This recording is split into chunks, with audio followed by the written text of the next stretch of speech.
সালামু আলাইকুম এভরিওয়ান, কেমন আছো সবাই? আজকে আমরা চলতরিতের আরেকটি প্রবলেম নিয়ে হাজির হয়েছি তোমাদের সামনে। সেটি হচ্ছে, হ্যাঁ দেখো, একটা সার্কিট দেখতে পাওয়া যাচ্ছে। এই সার্কিটটিকে কিভাবে সলভ করা যায়, তো সেটা নিয়ে আমরা আলোচনা করব। সার্কিটটা দেখতে খুবই সিম্পল মনে হচ্ছে, আসলে ম্যাথটাও অনেক সিম্পল। বাট দেখো, এই সার্কিটটা যদি একটু ভালো মতো খেয়াল করো, এখানে একটা কোষ দেয়া আছে বা সেল দেয়া আছে, ব্যাটারি দেয়া আছে। এখানে তিনটা চারটা টোটাল রোধ এইভাবে কানেক্টেড, রেজিস্টর কানেক্টেড। কিন্তু এখানে এক্সট্রা আরেকটা জিনিস দেখতে পাওয়া যাচ্ছে। এখানে দেখো যে এখানে তোমার রোধের সাথে একটা ক্যাপাসিটর অ্যাড করে দেওয়া। তো আমার কাছে মনে হয়েছে যে কখনো যদি এরকম প্রশ্ন আসে যে তোমার চলতড়িৎ এবং স্থির তড়িৎ দুইটাকে কম্বাইন করে কখনো যদি প্রশ্ন আসে, তোমরা এই প্রশ্নটা দেখে যাতে করে ঘাবড়ে না যাও প্রথমবারই, এই কারণে আমি এই একটা প্রবলেমকে চুজ করেছি আজকে আলোচনা করার জন্য। তো এই প্রশ্নটা একবার একটু দেখে নিব। প্রশ্নটা দেখে দেন আলোচনা করার ট্রাই করব যে এখানে কি জানতে চাওয়া হয়েছে। দেখো, এখানে যে সার্কিটটা দেওয়া, এই সার্কিটের মধ্যে এই যে তোমার ক্যাপাসিটরটা, এই ক্যাপাসিটরটা এই রোধের সাথে সমান্তরালে কানেক্টেড। আমাকে বের করতে বলা হয়েছে এই প্রশ্নে যে এই যে ক্যাপাসিটরটি আছে, এই ক্যাপাসিটরের মধ্যে কি পরিমাণ চার্জ জমা হয়ে থাকবে, এই জমা হওয়া চার্জের মানটা বের করতে হবে। তো এখন জমা হওয়া চার্জের মানটা কিভাবে বের করব, এটা করার জন্য আজকে আমাকে এই সম্পূর্ণ যে প্রবলেমটাকে সলভ করতে হবে। তো চলো আগে প্রশ্নটা একবার দেখে নেই, দেন আলোচনা করার ট্রাই করি যে কিভাবে এটাকে আমরা সলভ করব। প্রশ্নটা উপরে দেখতে পাচ্ছ তোমরা, determine the charge on the capacitor in the following circuit. অর্থাৎ এই যে সার্কিটটা দেয়া আছে, এই সার্কিটের মধ্যে যে ক্যাপাসিটরটি দেয়া আছে, এই ক্যাপাসিটরের মধ্যে কি পরিমাণ চার্জ জমা হয়ে যাবে বা জমা হবে, সেই চার্জের ভ্যালুটাকে আমাকে বের করতে হবে। কথা আমি যদি ক্যাপাসিটরের মধ্যে চার্জের ভ্যালু বের করতে চাই, তাহলে তোমার স্থির তড়িৎ যে চ্যাপ্টারটি ছিল সেখানে তোমরা কিন্তু একটা সূত্র পড়েছো। স্থির তড়িৎ চ্যাপ্টারে একটা সূত্র ছিল, সেটা হচ্ছে সি সমান কিউ ডিভাইডেড বাই ভি। এরকম একটা সূত্র আমরা আগে থেকে জানি। যে কোনো একটা ক্যাপাসিটরের মধ্যে তার ক্যাপাসিটেন্সটা কত, তার ধারকত্বের ভ্যালুটা বের করা যায় যে সেই ক্যাপাসিটরের মধ্যে কি পরিমাণ চার্জ সঞ্চিত অবস্থায় আছে সেটা, এবং ওই যে ক্যাপাসিটরের তার দুই পাশে দুই পাশে যে ক্যাপাসিটরটা যেই দুই পয়েন্টে যুক্ত আছে, সেই দুই পয়েন্টের যদি আমি বিভব পার্থক্যের মান জানি, তাহলে সেই বিভব পার্থক্য যদি এখানে বসিয়ে দেই, তাহলে কিন্তু আলটিমেটলি আমি তার ক্যাপাসিটেন্স বা ধারকত্বটা বের করতে পারবো। এখন সেই জিনিসটা আমি যদি উল্টো ভাবে করি, আমাকে যেহেতু বের করতে বলা হয়েছে এখানে যে চার্জের ভ্যালুটা বের করো, আমি কি করতে পারি তাহলে? চার্জের ভ্যালু বের করার জন্য আমাকে যেটা করতে হবে সেটা আমি কিউ সমান সি ইন্টু ভি করতে পারি।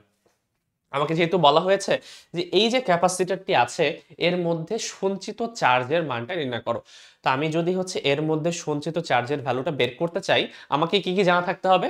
আমাকে জানা থাকতে হবে সেই ক্যাপাসিটরটার ক্যাপাসিটেন্সটা কত, এবং সে যে দুই প্রান্তে যুক্ত সেই দুই প্রান্তের যে বিভব পার্থক্যটা সেটা আমাকে জানা থাকতে হবে। তার মানে দেখো, অলরেডি কিন্তু সি এর যে ভ্যালুটা তোমাকে প্রশ্নে বলে দিয়েছে যে এই যে ক্যাপাসিটরটা, এটা আইদার প্যারালাল প্লেট ক্যাপাসিটর হতে পারে বা বিভিন্ন টাইপের ক্যাপাসিটর হতে পারে, ধরে নিচ্ছে যে কোনো একটা ক্যাপাসিটর, তার কিন্তু সি এর মান ডিরেক্ট দেওয়া আছে তোমার কাছে।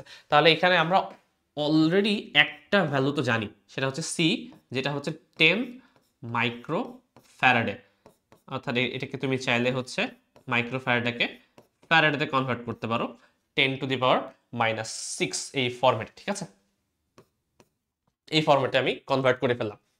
এখন কথা এই যে ভ্যালুটা অলরেডি যেহেতু জানা, তাহলে আমার আরেকটা ভ্যালু শুধুমাত্র জানতে হবে, যেই ভ্যালুটা জানলেই কিন্তু এই প্রবলেমটা সলভ করা পসিবল। সেটা এই ক্যাপাসিটরটা যেই দুই পয়েন্টে সে যুক্ত আছে তাদের যে বিভব পার্থক্য, সেটা যদি একবার জেনে যাই তাহলেই কিন্তু কাজ হয়ে যাবে। এখন দেখো, এই ক্যাপাসিটরটা এই দুই পয়েন্ট যুক্ত, এই দুই পয়েন্টে। এখন দেখো তো, এই পয়েন্ট আর এই পয়েন্ট কি সেম পয়েন্ট না? এই পয়েন্ট আর এই পয়েন্ট সেম পয়েন্ট আমি বলতে পারবো, কারণটা কি? কারণ এদের মধ্যে কোনো ধরনের রেজিস্টর বা ক্যাপাসিটর বা ইন্ডাক্টর, মানে অর্থাৎ যে কোনো রোধ, এখানে কিন্তু কোনো ধরনের রোধ বা লোড লাগানো নাই। তার মানে এই দুই পয়েন্টের বিভব আমি সেম বলতে পারি। এই দুই পয়েন্ট একটু নামকরণ করি, আমরা এক কাজ করি, আমরা এই পয়েন্টটাকে একটা নামকরণ করি, এটাকে এ পয়েন্ট বলি, এটাকে বি পয়েন্ট বলি, এটাকে সি পয়েন্ট বলি, এটাকে ডি পয়েন্ট বলি। এখন এটা যেহেতু সি, তার মানে এটাও সি পয়েন্ট হবে, কারণ এদের দুজনের মধ্যে কোনো ধরনের কি কোনো কিছু নাই মাঝখানে। এটা ডি হলে এটাও ডি হবে আলটিমেটলি।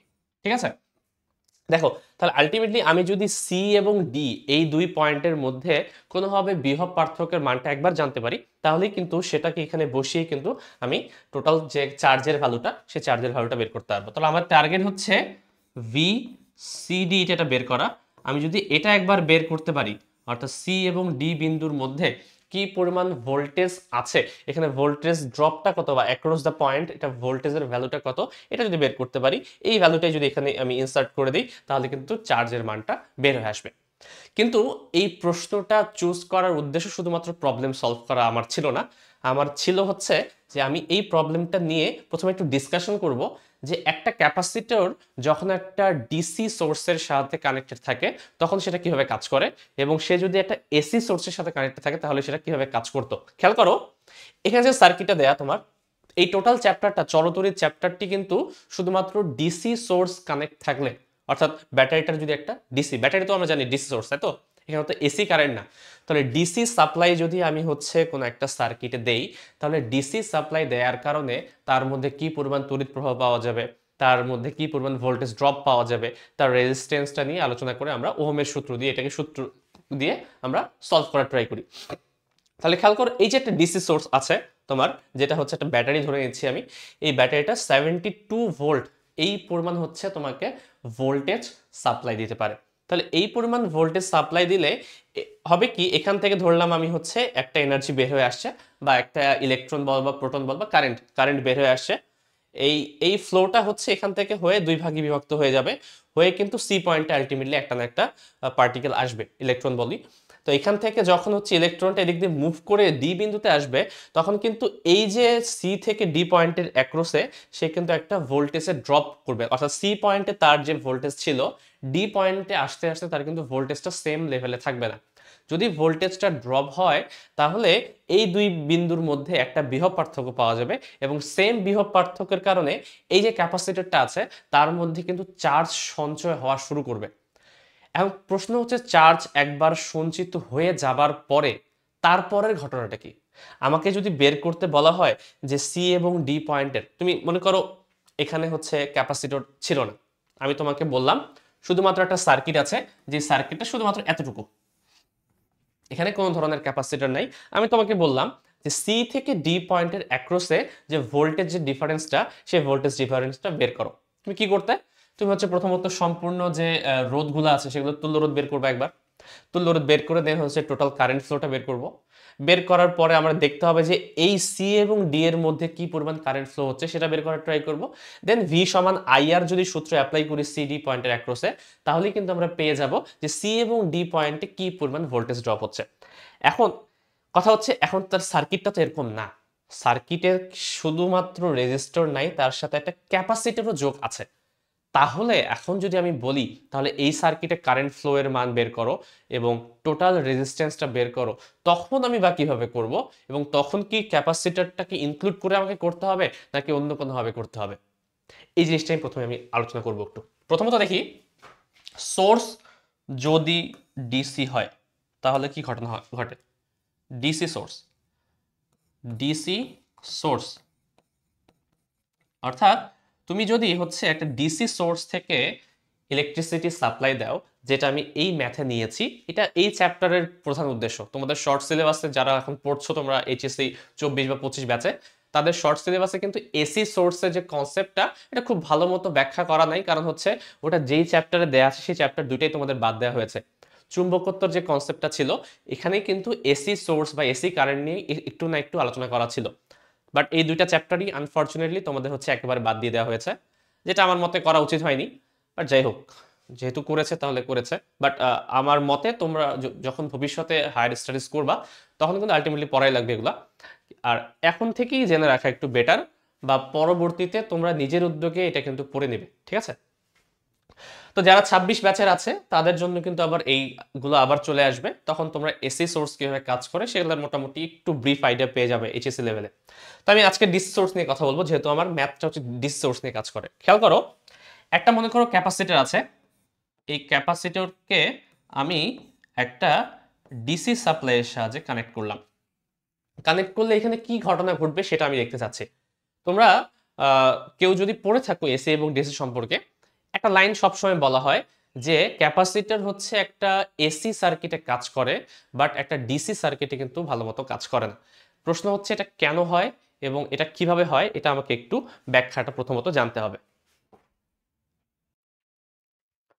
তো এখন এই প্রশ্ন হচ্ছে যে এই জিনিসটা কাজ করে কিভাবে? এই যে আমি যে বলি যে একটা ক্যাপাসিটরে হচ্ছে তোমার চার্জিং বা ডিসচার্জিং হচ্ছে, সেই জিনিসটা কিভাবে কাজ করে সেটা একটু বোঝার ট্রাই করি। কল্পনা করো এই যে তুমি ব্যাটারিটা এখানে লাগিয়েছো, এই ব্যাটারির ভোল্টেজটা হচ্ছে V।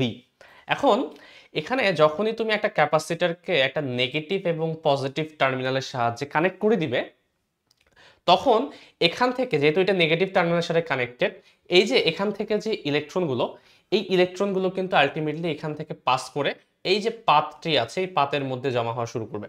এবং বিপরীতভাবে এখান থেকে যে পজিটিভ যে কানেক্ট জিনিসগুলো, এই অর্থাৎ প্রোটন বা যে হোল বলতে পারো, যেটি বলো না কেন, একটু সহজভাবে বোঝাচ্ছি আমি। তো এখান থেকে যে পজিটিভ অংশগুলো, সেই পজিটিভ গুলো কিন্তু আলটিমেটলি এই পাশে হচ্ছে তোমার জমা হওয়া শুরু করে। তো এইভাবে যখন পজিটিভ এবং নেগেটিভ এই জিনিসগুলো হচ্ছে একটা প্লেটের দুই পাশে হচ্ছে জমা হওয়া স্টার্ট করবে, জমা হওয়া স্টার্ট করলে দুই প্রান্তে কিন্তু দুই রকমের ভোল্টেজ তৈরি হবে, তাই না? এখানে এক ধরনের ভোল্টেজ গেইন হবে, এখানে আরেক ধরনের ভোল্টেজ গেইন হবে। এবং এই ক্যাপাসিটরগুলো এমনভাবে ডিজাইন করা থাকে যে এই ক্যাপাসিটরগুলোর মধ্যে এমন কোনো সাধারণত ডাইইলেকট্রিক পদার্থ দেয়া থাকে যার পরাবৈদ্যুতিক ধ্রুবক দেয়া থাকে মাঝে মাঝে। এর আগে প্রবলেমটাতে করেছিলাম আমরা যে কে যদি পরাবৈদ্যুতিক ধ্রুবক দেয়া থাকে, তাহলে এটা হয় কি, এই দুইটা যে পাত আছে এই পাতের মধ্যে একটা অন্তরক একটা পদার্থ সৃষ্টি হয়। অর্থাৎ এর কারণে এক জায়গা থেকে অন্য জায়গায় কখনই হচ্ছে তোমাদের যে ইলেকট্রন বা প্রোটনগুলো আছে এরা কিন্তু নিজেদের মধ্যে মুভ করতে পারে না, বরং ওই প্লেটে আটকে থেকে যায়। তো যেহেতু তুমি এই ব্যাটারিটা হচ্ছে এখানে কানেক্ট করে দিয়েছো, এই ভোল্টেজের কারণে এখানে হচ্ছে দুই পাশ থেকে হচ্ছে চার্জগুলো দুইটা পাতে জমা হওয়া শুরু করবে এবং দুইটা পাতের মধ্যে একটা ভোল্টেজ ডিফারেন্স তৈরি হবে। কতটুকু হবে, কতক্ষণ পর্যন্ত হবে, সেটা হচ্ছে ডিপেন্ড করছে এই ব্যাটারিটার উপরে। এই ব্যাটারিটা যদি ভি ভোল্ট হয়, তাহলে এখানে নেগেটিভ এবং পজিটিভ যে আধানগুলো আছে চার্জগুলো এমনভাবে জমা হবে যতক্ষণ না পর্যন্ত এই দুই পয়েন্টের বিভব পার্থক্যের মান ভি না হয়ে যাচ্ছে। এটা কিন্তু থিওরিটিক্যালি বলছি আমি, প্র্যাকটিক্যালি একেবারে ভি হয় না। থিওরিটিক্যালি যতক্ষণ না পর্যন্ত ভি এর সমান হয়ে যায় ততক্ষণ পর্যন্ত এটা কিন্তু কানেক্টেড থাকে, অর্থাৎ এখান থেকে ইলেকট্রনগুলো ফ্লো করে, বা এখান থেকে বলতে পারো তুমি যে প্লাস যে চার্জগুলো সেগুলো হচ্ছে ফ্লো করে এবং তুমি একটা কারেন্টের ফ্লো কিন্তু এখানে দেখতে পাবা। বাট যখনই হচ্ছে এটা একেবারে ভোল্টেজটা সেম হয়ে যায় তখন কি ঘটনা ঘটবে খেয়াল করো। এখানে যে ইলেকট্রনগুলো আছে তার যে ভোল্টেজ আর এই ব্যাটারি যে ইলেকট্রনগুলো আছে তার যে ভোল্টেজ, দুজনের ভোল্টেজ এখন সেম হয়ে গেছে। তাহলে এখান থেকে ইলেকট্রন কিন্তু যেতেও পারবে না, আবার এখান থেকে ইলেকট্রন আসতেও পারবে না। তাহলে এমন একটা স্টেডি স্টেট, একটা ইকুইলিব্রিয়াম পজিশনে চলে আসে, এটাকে বলা হয় স্টেডি স্টেডি বলে হয় আসলে, স্টেডি স্টেট বা ইকুইলিব্রিয়াম।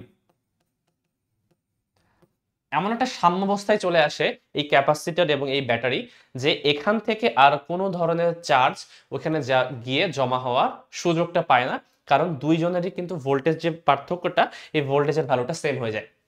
এন্ড প্রশ্ন হচ্ছে এর পরে ঘটনাটা কি। যদি এখান থেকে প্রাথমিকভাবে তোমার হচ্ছে চার্জগুলো জমা হওয়া স্টার্ট করেছিল, বাট একটু পরে আমি বলছি কিছু সময় পরে, সাধারণত এই টাইমটা কিন্তু খুব বেশি সময় লাগে না, মাইক্রো বা মিলি সেকেন্ডের মধ্যে এই ঘটনাটা ঘটে। তুমি একটা ক্যাপাসিটর একটা হচ্ছে সার্কিটে তুমি অ্যাড করে দিলে, খুবই স্বল্প সময়ের মধ্যে সে যে দুই প্রান্তে কানেক্টেড থাকবে তার যে বিভব পার্থক্য, সেম বিভব পার্থক্য তৈরি করার জন্য যতটুকু চার্জ দরকার ততটুকু চার্জ কিন্তু সে স্টোর করে রেখে দেয় এবং এরপরে সে কোনো ধরনের আর চার্জের ফ্লো হতে দেয় না এবং সেটা একেবারে একটা ইকুইলিব্রিয়াম বা সাম্যাবস্থায় চলে আসে। যখন একটা ক্যাপাসিটর ফুললি সাম্যাবস্থায় চলে আসলো তখন এর মধ্য দিয়ে সে কোনো ধরনের কারেন্ট সে পাস করতে দেয় না। প্রশ্ন হচ্ছে যদি কারেন্ট পাস করতে না দেয়, এখন এখান থেকে যদি কারেন্ট আর পাস না হয়, তাহলে এই ঘটনাটাকে আমি কি বলতে পারি? এই যেন বলা হয়, এই ঘটনাটাকে বলা হয় যে এটা একটা ওপেন সার্কিটের মতো কাজ করে। কিসের মতো?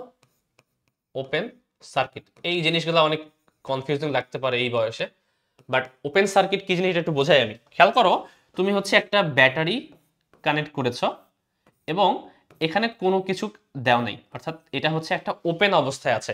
কখনো যদি একটা সার্কিট এভাবে ওপেন অবস্থায় থাকে, তাহলে এর মধ্য দিয়ে কি কোনো কারেন্ট ফ্লো হবে? তোমার কাছে প্রশ্ন, এটা কি হবে কারেন্ট ফ্লো? কোনো ধরনের কারেন্ট ফ্লো হবে না, কারণ এইখানে যে রেজিস্ট্যান্সটা, এই রেজিস্ট্যান্স হচ্ছে নাই বললেই চলে, কোনো ধরনের রেজিস্ট্যান্স নাই। তো এখন যদি হচ্ছে রেজিস্ট্যান্স না থাকে বা একটা ওপেন সার্কিট থাকে, এই জিনিসটাকে বলা হয়, রেজিস্ট্যান্স নাই বলা হয় না, এটাকে বলা হয় ইনফাইনাইট রেজিস্ট্যান্স থাকে। কত? কারণ এখান থেকে এখানে যাওয়ার জন্য যে পাথটা, সে পাথটা তাকে আমি দিচ্ছি না। আমি ওহমের সূত্র কি জানি, I সমান V বাই আর। আর এর মান যদি কখনো ইনফাইনাইট হয়ে যায়, কারেন্টের মান কত হবে? 0 হয়ে যাবে।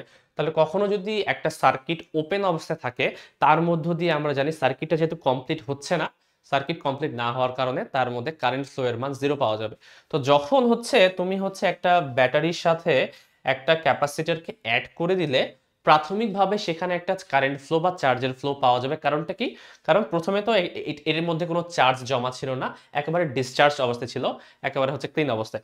এখন তুমি এখানে যখন অ্যাটাচ করে দিবে, খুবই মাইক্রো বা মিলি সেকেন্ডের মধ্যে এটা হবে কি, এখান থেকে চার্জ নেওয়া শুরু করবে, নিয়ে হচ্ছে সেম পরিমাণ বিভব পার্থক্য আনার জন্য যতটুকু চার্জ জমা হওয়ার প্রয়োজন, জমা করা প্রয়োজন, সে সেম পরিমাণ উভয় দিকে হচ্ছে চার্জ জমা করবে। জমা করে দুইটার বিভব পার্থক্য সমান না হওয়া পর্যন্ত এটা সে করতে থাকবে। যখনই সমান হয়ে গেল বিভব পার্থক্য, এ কিন্তু আর কোনো ধরনের চার্জের ফ্লো এখানে ঘটতে দিতে পারবে না, কারণ দুই ক্ষেত্রেই কিন্তু বিভবের মান এখন সেম হয়ে গেছে। তো যদি বিভব পার্থক্য সেম হয়ে যায়, কারেন্ট ফ্লো না থাকে, তাহলে সেই সার্কিটটা বর্তমানে এখন একটা ওপেন সার্কিটের মতো কাজ করবে।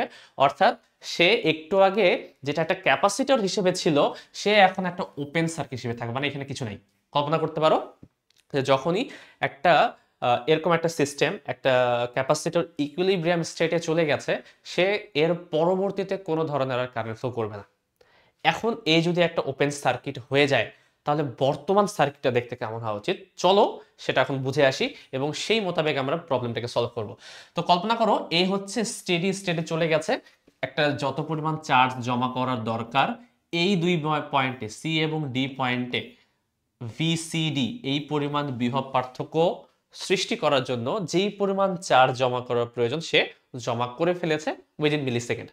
জমা করার পরে এই জিনিসটা আর আসলে কিছু থাকবে না, এটা দেখতে অনেকটা একটা ওপেন সার্কিটের মতো হয়ে যাবে, অর্থাৎ ফাঁকা জায়গা। খেয়াল করো, আমি যদি বলি তোমার কাছে একটা সার্কিট দেয়া আছে, যেখানে এখানে একটা ব্যাটারি, এখানে রোধ রোধ রোধ রোধ, চারটা রোধ দেয়া, আর এখানে হচ্ছে আমার একটা ফাঁকা জায়গা, একটা ওপেন সার্কিট, তাহলে কারেন্ট ফ্লো এর ডিরেকশনটা কেমন হবে?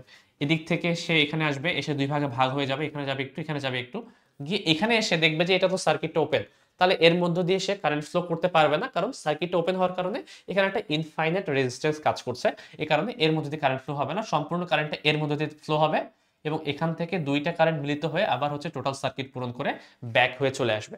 তো এটাই হচ্ছে কারেন্ট ফ্লো এর ডিরেকশন হবে। তাহলে দেখো, এটা যেহেতু একটা ওপেন সার্কিটের মতো কাজ করছে চার্জ জমা হওয়ার পরে, তাহলে এটা থাকা বা না থাকা এখন কোনো আসলে ম্যাটারই করে না। দেখো, বুঝতে পারছো কিনা? থাকা না থাকা ম্যাটার করে না। এই কারণে এখন যদি আমি এটাকে সলভ করতে চাই, এই প্রবলেমটিকে যদি সলভ করতে চাই, তাহলে আমি যদি এই ক্যাপাসিটরটাকে একেবারে হচ্ছে বাদ দিয়ে হিসাব করি, এতেও কোনো সমস্যা আর হবে না। এটাই আমি করব। এই টোটাল ক্যাপাসিটরটাকে আমি কল্পনা করব সে এখানে এক্সিস্টই করে না। সে এক্সিস্ট না করলে একটা প্রবলেমকে আমি যেভাবে সলভ করতাম, এই সি এবং ডি পয়েন্টের বিভব পার্থক্য বের করার জন্য, আমি সেম ভাবেই হচ্ছে এই প্রবলেমটিকে সলভ করব এখন। চলো প্রবলেমটিকে এখন সলভ করা স্টার্ট করে দিই। আশা করি এতটুকু বুঝতে পারা গেছে। তো আমার টার্গেট হচ্ছে এখন সি এবং ডি পয়েন্টের বিভব পার্থক্য বের করা। তো ম্যাথটা করাটা জরুরি না, এখানে কনসেপ্ট বোঝাটা খুবই জরুরি, যে একটা চার্জিত হওয়ার পরে একটা ক্যাপাসিটর কেন একটা ওপেন সার্কিটের মতো কাজ করে। এটা যদি বুঝতে পারো, তাহলে হচ্ছে এই পুরা এই প্রবলেমটা খুব একটা ইজি একটা প্রবলেম হয়ে যায়, এবং এটা দুধ ভাত, আসলে তোমরা করে আসছো এরকম প্রবলেম অনেক। চলো প্রবলেম দিকে আগাই। আমাকে যেহেতু বের করতে বলেছে সি এবং ডি পয়েন্টের মধ্যে বিভব পার্থক্য আমার জানতে হবে কিউ এর ভ্যালু বের করার জন্য, আমি যেটা করব, প্রথমত সম্পূর্ণ সার্কিটের একটা ইকুইভ্যালেন্ট যে রেজিস্ট্যান্সটা, তুল্য রোধটা, সেটা বের করব। তাহলে দেখো, এই দুইটা রেজিস্ট্যান্সটা দেখে বোঝা যাচ্ছে একটা সিরিজে কানেক্টেড আছে। তাহলে আমি এটাকে বলতে পারি আর এস। আর এস মানে হচ্ছে ওই দুইটা যে সিরিজে কানেক্টেড, 2 এবং 10, এই দুটো যোগফল, তাহলে 10 যোগ 2 সমান হচ্ছে 12 ওহম। ঠিক আছে? এর সাথে এ আবার হচ্ছে প্যারালালে কানেক্টেড এই দুইটার সাথে, তাহলে 12 এর সাথে 4 হচ্ছে প্যারালালে কানেক্টেড যদি হয়, তাহলে এটাকে আমি নাম দিই 1/RP সমান 1/12 প্লাস 1/4। হিসেব করলে কত আসে? এখানে আসবে 12, 1, 3, মানে 4/12। তো 4, 3 উল্টে গেলে কি হবে? অর্থাৎ আরপি সমান হয়ে যাবে 3 ওহম। দেখো, তাহলে 12 ওহম পাওয়া গেল, এই দুইটা মিলে এর সাথে এটা প্যারালাল হওয়ার পরে আমি 3 ওহম পেলাম। এই 3 এর সাথে এই 6 আবার হচ্ছে কি সিরিজে কানেক্টেড, তাহলে টোটাল যে ইকুইভ্যালেন্ট যে রেজিস্ট্যান্সটা সেটাকে আমি আর ইকুইভ্যালেন্ট বলি। ইকুইভ্যালেন্ট রেজিস্ট্যান্সের মান কত হবে?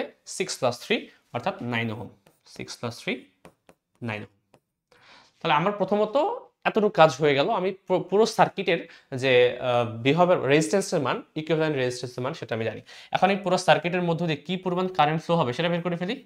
তাহলে I সমান আমি বলতে পারি V/R। এখানে V এর ভ্যালু কত? V হচ্ছে 72 ভোল্ট,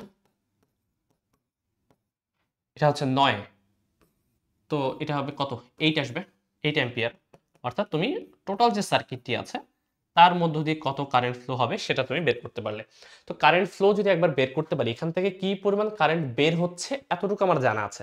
এরপর আমি করব কি, এখন দেখব যে এখান থেকে কি পরিমাণ কারেন্ট এই সিডি রাস্তায় আসে। ঠিক আছে, এটা বের করার জন্য আমি কি করতে পারি, খেয়াল করো। এখানে ধরো এখান থেকে একটা কারেন্ট বের হলো, আই পরিমাণ কারেন্ট। ঠিক আছে, আই যেটা আমি বের করলাম একটু আগে 8 অ্যাম্পিয়ার। তো এই আই পরিমাণ কারেন্টটা 6 ওহম রোধের মধ্য দিয়ে কিন্তু আসবে। আসার পরে কিছু পোর্শন চলে যাবে হচ্ছে 4 ওহম রোধের মধ্য দিয়ে। এটাকে আমি আই, এটাকে কিছু পয়েন্ট নাম দিয়েছিলাম মনে হয় অনেক আগে। এটাকে আমি নাম দিয়েছিলাম এ বি, তাই না? এই পয়েন্টটাকে এ বি সি ডি এরকম নাম দিয়েছিলাম। তাহলে আই এটাকে বি এ বলি। ঠিক আছে, এখানে আই বি এ। আর কিছু পরিমাণ কারেন্ট হচ্ছে বি সি ডি পথে চলে আসে। এই বিসি এর যে রোধটা 2 এবং 10, এটা যেহেতু সিরিজে কানেক্টেড, আমরা জানি সিরিজে কানেক্টেড যে কোনো রোধের মধ্য দিয়ে সেম পরিমাণ কিন্তু কারেন্ট ফ্লো হয়। তাহলে কিছু পরিমাণ আই এর কিছু পোর্শনটা চলে আসবে এই রাস্তা দিয়ে, বাকি পোর্শনটা চলে আসবে এই রাস্তা দিয়ে। অর্থাৎ এই যে রাস্তা দিয়ে এই কারেন্টটাকে আমি নাম দিয়েছি আই বি সি ডি। যাই হোক, একটা নাম দিলেই হলো। আমার টার্গেট হচ্ছে এর মধ্য দিয়ে, সিডি এর মধ্য দিয়ে কারেন্ট ফ্লোটা বের করা। আলটিমেটলি বিসিডি যা জিনিস, সিডির মধ্য দিয়ে কারেন্টটা সেম জিনিস। তো আমি যদি এটা বের করতে চাই, অনেকভাবে করা যায়। এটা সবচেয়ে সহজ ওয়ে হচ্ছে তোমাদের একটা সূত্র জানানো, যে এটা তোমরা জানো আশা করি, দুইটা রোধ যদি হচ্ছে প্যারালালি কানেক্টেড থাকে এবং তাদের যদি বিভব পার্থক্য তুমি জানো, এটা ভি মনে করো, এটা R1, এটা R2, এবং R1 এর মধ্য দিয়ে কারেন্টের ভ্যালু যদি হচ্ছে I1 হয়, তাহলে প্যারালালি কানেক্টেড দুইটা রোধের টোটাল যে কারেন্ট ফ্লো সেই সূত্রটা হচ্ছে এরকম ছিল, I1 সমান, উপরে হচ্ছে উল্টোটা চলে আসবে, R2 divided by R1 plus R2 into total যে কারেন্টটা সেটা, অর্থাৎ এখান থেকে যে কারেন্টটা বের হয়েছিল সেটা আমি করব। আমার টার্গেট হচ্ছে এই বিসিডি পথে টোটাল কারেন্টের ভ্যালুটা বের করা। তাহলে আমি যদি হচ্ছে আই বিসিডি বের করতে চাই, তাহলে আমাকে দেখতে হবে এর সাথে প্যারালালি কানেক্টেড কে, আই বি এ। সূত্রটা দেখো, আমি যেই লাইনের মধ্যে কারেন্ট বের করতে চাচ্ছি তার সাথে প্যারালালে যে কানেক্টেড তার রোধটাকে উপরে নিব আমি। তো আমার দরকার হচ্ছে এর মধ্য দিয়ে কারেন্ট ফ্লো এর মান বের করা। তাহলে উপরে আমি নিব আসলে এটা, উপরে হচ্ছে 4 ওহম নিব। নিচে কত আসবে? নিচে আসবে হচ্ছে দুইটা রোধের যোগফল, অর্থাৎ এখানে হচ্ছে 4 আর এখানে কত, এই সার্কিটে 10 যোগ 12 মানে হচ্ছে 2 মানে 12 ইন্টু হচ্ছে টোটাল যে কারেন্টটা। টোটাল কারেন্টটা তো একটু আগে বের করলাম আমি, টোটাল যে কারেন্ট ফ্লোটা সেটার মান বের হয়েছিল 8 অ্যাম্পিয়ার। তাহলে আমি যদি 8 অ্যাম্পিয়ার এখানে বসিয়ে দেই, কত আসে? এখানে আসে 4 16 8 2 2 অ্যাম্পিয়ার আসে। তাহলে এই বিসিডি পথে টোটাল 2 অ্যাম্পিয়ার পরিমাণ কারেন্ট প্রবাহিত হচ্ছে। এখন কারেন্টের ভ্যালু যদি জানি, আমার টার্গেট কি ছিল? আমার টার্গেট ছিল সি এবং ডি পয়েন্টের ভোল্টেজের মানটা কত। তাহলে অর্থাৎ আমি বলতে পারি ভি সিডি সমান, ভি সমান কি আই আর, তাহলে আই ইন্টু আর। তো সিডি এর মধ্যে যে কারেন্ট ফ্লো হয় সেটাই তো বিসিডি, তাই না? বিসি এর মধ্যে যা সিডি এর মধ্যেও সেম কারেন্টে প্রবাহিত হবে, কারণ কি দুইটাই সিরিজে কানেক্টেড। তাহলে আই বিসিডি, এবং যেহেতু সিডি এর মধ্যে আমাকে ভোল্টেজ বের করতে হবে, তাহলে সিডি এর রোধটা নিতে হবে, এটা হচ্ছে আর সিডি, এটাকে বলতে পারি এইভাবে। তাহলে ভি সমান কি বলতে পারি, দেখো হচ্ছে 2 অ্যাম্পিয়ার আর হচ্ছে আর সিডি অর্থাৎ 10 অ্যাম্পিয়ার, তাহলে 20 ভোল্ট আসবে।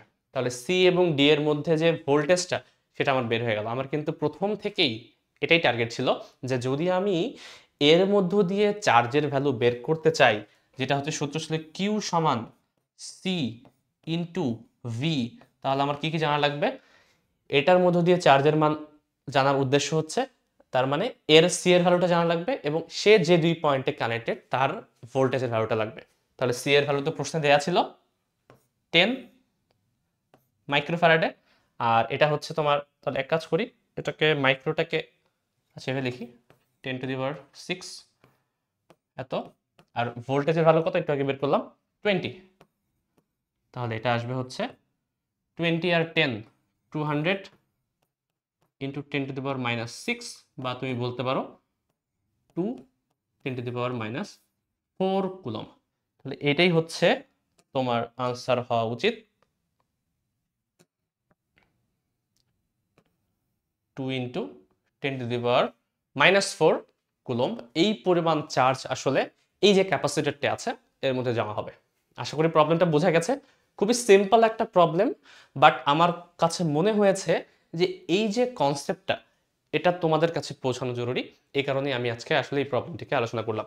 এর পরেও যদি কারো কোনো ডাউট থাকে, কারো কোনো প্রবলেম থাকে, তোমরা কিন্তু কমেন্টে হচ্ছে জানাতে পারো আর আমার সাথে কন্ট্যাক্ট করতে পারো।